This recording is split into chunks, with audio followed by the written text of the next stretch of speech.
Welcome back to Hardball. We just saw how, for some evangelicals, Mitt Romney's Mormon faith is a deal, a big deal perhaps, certainly relative to other aspects of this campaign. Will it stop Romney in the Deep South and the border states where he's been stopped before and when he tried to run before? And why have so many of the GOP candidates not criticized remarks on Romney's faith more forcefully, including the remarks we just heard?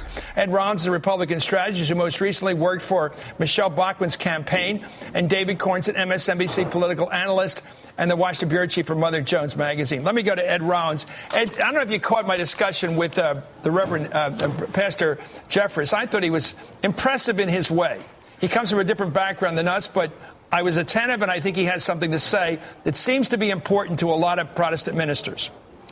It is, and I think it's unfortunate. You and I grew up as Kennedy Democrats, and obviously we saw bias towards our hero John F. Kennedy in 1960 and before, and hopefully we thought we'd get rid of that.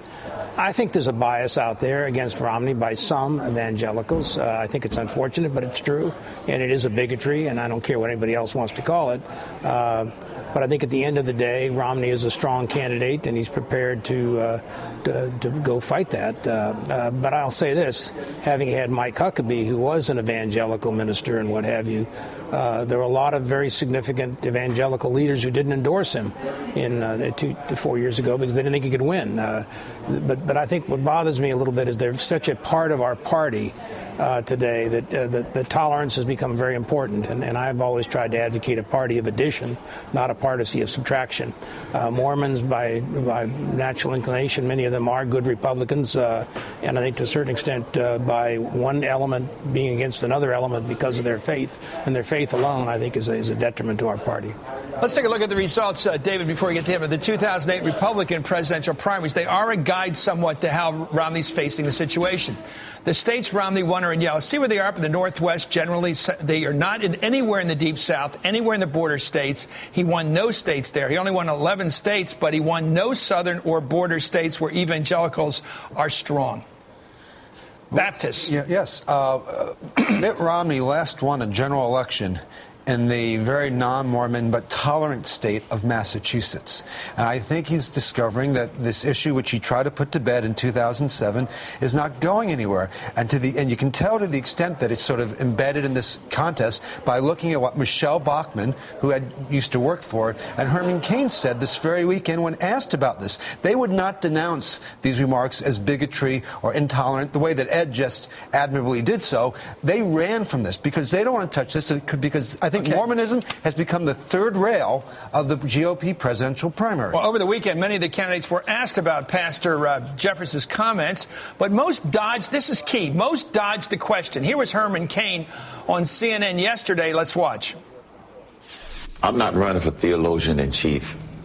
I'm a lifelong Christian, and what that means is one of my guiding principles for the decisions I make is I start with do the right thing. I'm not getting into that controversy. I'm not getting into it. Well, that may not be the right thing. Here's Michelle Bachmann avoiding giving a direct answer on the same program. Let's watch. This is so inconsequential as far as this campaign is concerned. We have religious tolerance in this country, and we understand that people have different views on their faith. By not answering the direct question, do you think Mitt Romney is a Christian, you leave open the possibility that people are going to say that you dodged the question, the direct question. No, I think what the real focus is here, again, is on religious tolerance. That's really what this is about. And here's Rick Perry when asked if he agreed with Pastor Jeffress's comment that Mormonism is a cult. Here's what he said. Governor, is Mormonism a cult? No. You don't think so? Do you believe that Mormonism is a cult? No, I've already answered that back there. I told him no. I couldn't even hear him. Did he say anything? He basically said no, but he wasn't very happy about it. But he certainly didn't stop to criticize the pastor. Well, let me go back to that and the question to Ed Rollins. And this is this going to hurt Romney?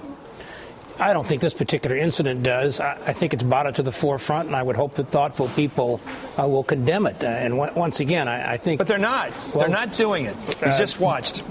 Unfortunately, the ones that seem to be coming forth are Catholics like myself and Bill Bennett and others that are claiming it's bigotry because we sensed bigotry before. But, my sense today is that we have a field of some qualified people. There's a lot of code words, having been with both Mike Huckabee and Michelle Bachmann, and having been in a lot of these evangelical churches. There's a lot of code words. I don't understand them. It's not my faith, and I think to a certain extent they're very fearful of going across those lines, and I think that's unfortunate, because I think if you want to be brave and courageous and show what a great leader you are, you'd step forth and say, listen, I've been on the stage with Mitt Romney. I may disagree with him on some issues, but he's an outstanding, God-fearing man, and this country would be well served to have his caliber of person leading him. I've been spending a lot of time on this Jack Kennedy story for the book I've done, and I just have to tell you that he tried to distinguish between those who had legitimate concerns about his Roman Catholicism, being the fact that this is largely a Protestant country, and possible questions of disloyalty to the United States and loyalty to Rome.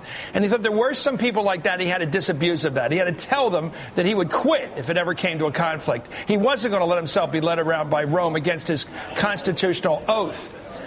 Is there any concern about the actual power of the Mormon Church that might be in conflict with the conservative philosophy of the Republican Party? I can't think of what it is. And you know this better. It doesn't seem there's any disagreement on the fundamental issues of life, of same-sex. There's none whatsoever. And I go back to the late Dick Wirthlin, who was Ronald Reagan's chief political strategist and pollster, was an outstanding Mormon, and we spent a lot of time with Reagan going around to Mormon events. It's an extraordinary religion. I don't understand all the nuances of it, but that doesn't matter. They're good people, and they basically take care of themselves. And I think each faith is different. And I think to a certain extent, the whole drill here ought to be condemning biases and bigotry.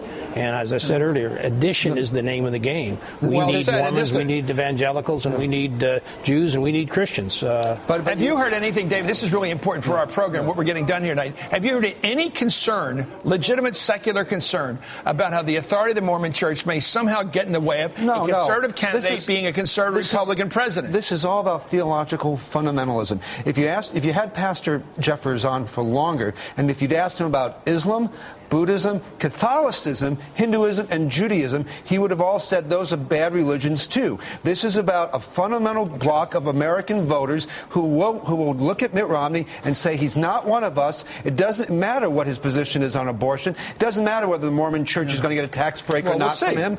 And they're going to... It looks like we will see a third party. We will have a third party candidate if that's true. We will have a third party candidate if Romney wins the nomination, if that's true. Thank you, Ed Rollins. And Ed Rollins could well be leading that third-party effort. I wouldn't be surprised. I've seen you before, buddy. You're always ready to lead the column in the battle. No, thank you. I'm done. We'll see. It's very tempting. Up next. It's good for business. I love it when you're out there. Anyway.